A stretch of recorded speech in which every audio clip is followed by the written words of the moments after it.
Bueno, gente, ¿qué tal estáis? Aquí estamos, en la quinta píldora de Vitamina Excel. Hasta esta píldora hemos estado, digamos, jugando en el banquillo.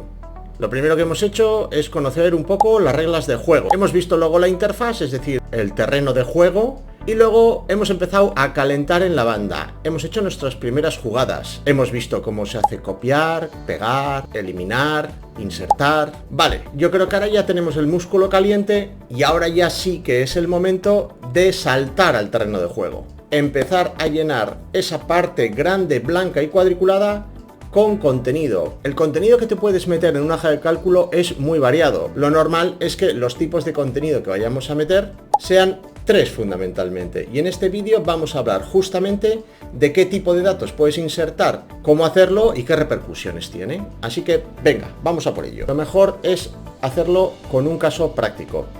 Si recordáis, en la primera píldora os enseñaba esta plantilla que estáis viendo aquí, que era un presupuesto personal mensual. Vamos a trabajar en algo parecido a esto para que veáis los distintos tipos de datos. A mí personalmente, tal como lo organiza el Excel, aunque me parece que queda muy bonito como veis, no me gusta poner tantas separaciones. Luego a la hora de gestionarlos, a la hora de hacer cálculos con ellos, etcétera, esto complica mucho la situación. Más adelante, en píldoras posteriores, os iréis dando cuenta de lo que quiero decir con esto. Voy a hacer lo mismo, pero a mi manera. Vale, fundamentalmente, ¿qué tres tipos de datos se suelen meter en Excel? Uno, textos, tal cual. Para hacerlo es sencillo, se escribe en la celda, se le da intro y queda introducido el dato. Lo segundo, y fundamental lógicamente porque es una hoja de cálculo, números. Igual que en los textos, en este caso al meter un número directamente le das al intro y queda registrado. Y tercer tipo de contenido fundamental son fechas. Para las fechas os voy a dar 2 o 3 matices. Para que el Excel entienda que estás metiendo una fecha, hay que meterlo de una forma determinada. O mejor dicho, de varias formas te permite Excel meterlo. Vamos a meter la fecha de 1 de enero del 2025. La primera forma de hacerlo, 1/1/2025. Ya te lo pone en formato 01/01/0/2025. También lo puedes hacer como 1-1-2025. Igualmente también te lo coge. Más formas que también te las coge. Por ejemplo, 1 espacio enero en texto espacio 2025. También lo coge como una fecha. Incluso si pusieras solo enero en texto espacio 2025, también lo cogería como una fecha. Aquí, como no has especificado el día, él automáticamente siempre asume el día 1 de ese mes que has metido. Primera cosa importante sobre las fechas. Las fechas que tú las ves como fechas y que si miras en el cajetín de edición también aparece como una fecha, por detrás el Excel las guarda con un número. En una píldora posterior, que también os dejo por aquí arriba, hablaremos de los formatos de las celdas. Pero aquí os tengo que hacer un pequeño adelantamiento de esa píldora. Estas celdas que tienen fecha, si os fijáis en la zona de formato, que es aquí en la barra de número, veis que pone que es formato fecha. Si yo los cambio a formato número, fijaros lo que veis aquí, un número. Por ahora con esta explicación de las fechas es suficiente, pero más adelante ya veréis lo interesante que es que el Excel le atribuya internamente a cada fecha un número. Y este número además es correlativo. Fijaros, os he puesto ahora aquí 1 de enero, 2 de enero y 3 de enero de 2025. Si los paso a formato general, fijaros que son números correlativos. Esto sirve muy bien porque con esto el Excel nos permite hacer cálculos con fechas. Al dar a cada fecha un número, puedes contar días. Pero bueno, esto lo veremos más adelante. Y por terminar, hay un último tipo de contenido que podéis meter en una celda, que son fórmulas o relaciones a otras celdas, que ya lo hemos visto en una píldora anterior. Os voy a poner un pequeño ejemplo con la construcción de nuestro presupuesto familiar y lo vais a entender muy bien. Voy a crear mi lista personalizada de ingresos y gastos, por lo tanto, los primeros contenidos que voy a meter en mi hoja de cálculo son de tipo texto. Veámoslo. Bien, aquí tenéis una relación de conceptos de gasto de mi economía particular que he creado. Como ya os he dicho, esto es fácil. Simplemente tienes que ir escribiéndolo, cuando terminas de escribir le das intro y pasas a la siguiente celda. Muy bien, por lo tanto, en la estructura que estoy creando, las filas las estoy utilizando para los conceptos de ingreso y gasto, y que pondré en la estructura de las columnas los meses que vayan transcurriendo. A mí me gusta ponerlo así, cada mes meter sus gastos.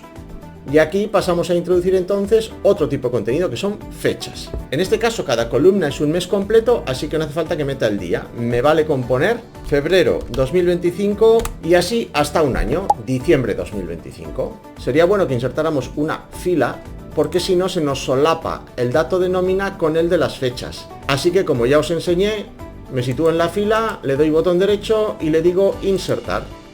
Y me ha desplazado todo lo demás hacia abajo.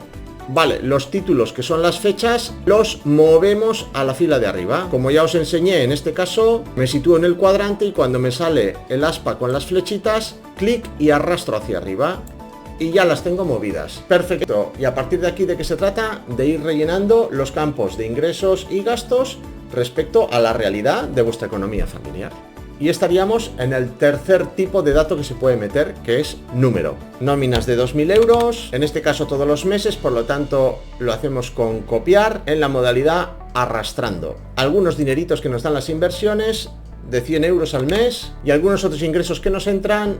Vale, los datos de ingresos ya están creados. La parte de gastos sería idéntico, así que la voy creando y nos vemos a la vuelta. Vale, pues ya tenemos nuestra tabla de gastos de todo el año. Y aquí es donde os explico el último tipo de contenido que podemos meter, que es referencia a otras celdas a través de fórmulas. Veremos fórmulas desde las más simples a las más avanzadas en las siguientes píldoras, pero ahora vamos a hacer una cosa muy sencilla. Imaginemos que yo quiero hacer una suma del total de ingresos y una suma del total de gastos. Vamos a meter primero en la fila 6, insertar una fila más.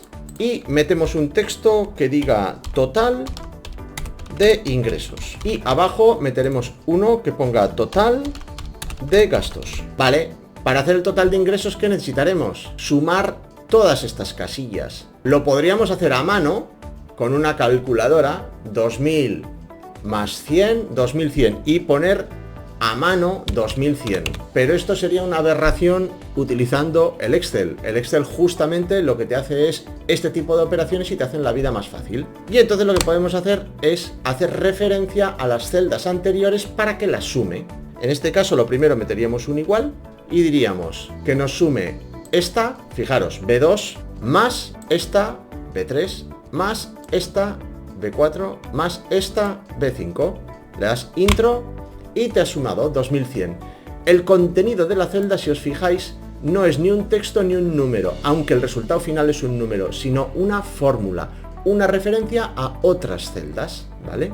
Para los gastos haríamos lo mismo, igual a el primero, alimentación e higiene, más el segundo, más el tercero, más el cuarto, más el quinto, más el sexto, más el séptimo, más el octavo, más el noveno, más el décimo. Fijaros qué fórmula que hace referencia a un montón de celdas. Esto veréis cómo se puede simplificar, pero para ello tendremos que ir a la píldora donde vayamos a hablar de la función suma. Y ya tenemos de nuevo sumado 1185, que es la suma de todos los gastos. Ahora simplemente tendríamos que hacer copiar, que lo podemos hacer y así recordamos las píldoras anteriores. Por ejemplo, en el caso de los ingresos, vamos a copiar esto en los otros meses. Podríamos hacerlo con la botonera de arriba, por ejemplo, copiar, y ahora nos situamos. ¿Dónde queremos copiar esta fórmula? En las siguientes. Seleccionamos todas ellas y le damos a pegar. ¿Veis qué sencillo? Ya tenemos sumado todos los meses, todos los ingresos. En el caso de los gastos, vamos a hacerlo con el botón derecho copiar, cogemos todos los meses y botón derecho pegar. Y ya tendríamos todos los gastos. Un último asunto importante que alguno quizá ya se lo ha preguntado. ¿Y qué pasa si meto un texto y un número a la vez? Pues el Excel lo va a reconocer siempre como si fuera un texto. Es decir, no vas a poder hacer operaciones con esa celda. Por ejemplo, en la celda B2, la nómina del mes de enero, si en vez de 2000 pusiéramos 2000 euros, esto, si os fijáis, es una mezcla de un texto y un número. Y para el Excel eso es un texto. ¿Y qué ha pasado con la fórmula de abajo? Que da valor. Valor quiere decir que es un error que da el Excel cuando no puede hacer la suma porque se encuentra un dato que no lo puede sumar. Bueno, pues aquí terminamos con esta píldora. En la siguiente píldora tenemos un tema muy interesante y que es muy importante que se entienda bien. Son las referencias relativas, absolutas y mixtas. Pasa al siguiente capítulo y sabrás de qué te estoy hablando. ¡Agur!